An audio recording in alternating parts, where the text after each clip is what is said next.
Praise the lord, హల్లెలూయా. ఈ దిన వాక్యము 21వ తారీఖు 1వ నెల 2026వ సంవత్సరం. మన దేవుడిస్తున్న చక్కటి మాట మార్కు సువార్త 11వ అధ్యాయము 22వ వచనం. అందుకు యేసు వారితో ఇట్లనెను, మీరు దేవుని యందు విశ్వాసం ఉంచుడి. హల్లెలూయా. లోకంలో ఎన్నో సంగతులు మన కళ్ళ ముందు కనబడతాయి. ఒక్కొక్కటి మనల్ని ఎంతో బాధపరుస్తుంది. ఏదో మనకి అనుకూలంగా దేవుని చిత్తంలో ఉన్నది జరిగితే ప్రభు కృప, ఆనందము, సంతోషము ఇవన్నీ ఉంటాయి. అనుకోలేనిది ప్రభు చిత్తంలో ఉన్నది జరిగింది అనుకోండి, అప్పుడు చాలా కోల్పోతాం.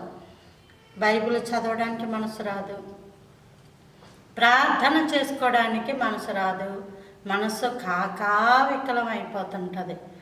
దేవుడు అంటున్నాడు, దేవుని యందు విశ్వాసం ఉంచండి. కన్నుల ముందు జరిగిన దాన్ని బట్టట వెర్రి వస్తుందట. ప్రసంగి గ్రంథంలోనే ఉంది. చాలామంది వెర్రివాళ్ళుగా అయిపోవడానికి గల కారణం ఏంటంటే వారి యొక్క కన్నుల ముందు విపరీతమైనవి చూచినప్పుడు వారికి వెర్రి వచ్చింది. చాలామంది కన్నుల ముందు జరిగిన ఆ యొక్క అక్రమాలను చూసి విశ్వాసాన్ని కోల్పోతారు, నమ్మకాన్ని కోల్పోతారు, అయోమయం పరిస్థితుల్లోకి వెళ్ళిపోతారు. అస్సలు దేవుడు ఉన్నాడా అన్నంతగా ప్రశ్నార్థకం అయిపోద్ది.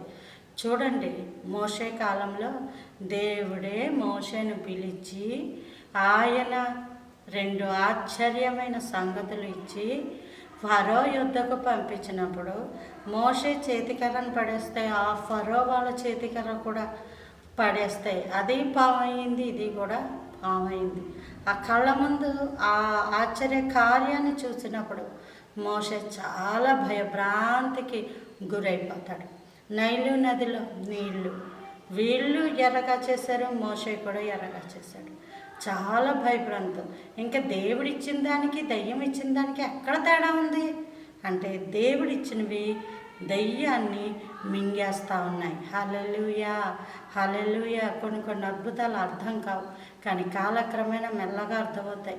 ఏది ఏమైనా దేవుని యందు విశ్వాసం ఉంచండి. దేవునికి మాత్రం అన్నీ తెలుసు. దేవుడికి తెలియకుండా మనకేమీ జరగదు.